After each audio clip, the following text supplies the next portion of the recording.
We're going to replace the rear brakes on this 2010 Tiguan Volkswagen. This one's equipped with the electronic emergency brake. The electric motor has to be retracted first before you can retract the piston to get your new brake pads in. You can use software to retract the piston, but we're going to do it mechanically. With a T30 Torx wrench, we're going to remove the outer motor housing. Once the motor housing is removed, we can go ahead and retract the mechanism that is holding the piston from being able to be retracted. Unless you spin this back, either through the software or manually, you will not be able to retract the piston. Now that it's spun out of the way, you can go ahead and retract the piston like you normally would with a regular brake job. Now that everything's all retracted back, we can start cleaning everything up so we can start putting things back together. The brake guides need to be cleaned up and greased with anti-seize.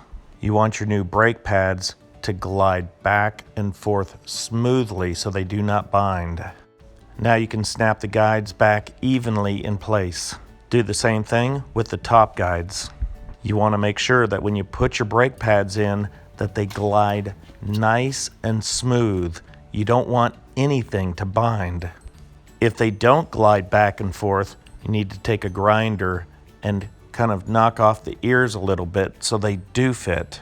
If the brake pads can't move, they're going to wear down premature. Look how thick one is and how thin the other is. This uneven wear was not because the brake pads didn't fit, but because the guide pins were not cleaned and greased last time.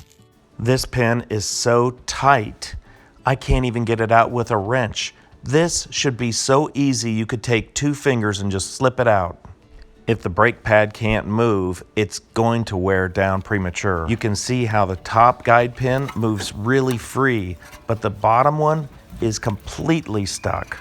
Now you can see why we have uneven brake wear. You want to clean and grease these guide pins every single time. We had to work back and forth to get this guide pin out. And when we got it out, you can see how crunchy, how rusty it is. We used compressed air to knock out all the old stuff. Now that we have the pins all cleaned up, we'll put some nice clean silicone grease on. Silicone grease is not petroleum based, so it won't damage the rubber. Now with everything cleaned up, this is how it's supposed to feel. Now with the guide pins in good shape, we can get everything else cleaned up. We'll put some silicone grease on this caliper motor assembly. The silicone grease, of course, is not petroleum based, so it won't damage the plastic or the rubber. Now with the piston completely retracted, we can go ahead and put everything back together. You want to clean everything up, put anti-seize on it, and put it all back together.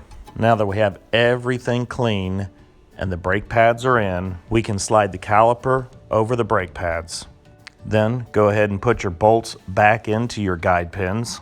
Then with 2 wrenches, tighten it up. Final task is to hit your emergency brake and recompress your piston back around your brake pads. And that's it.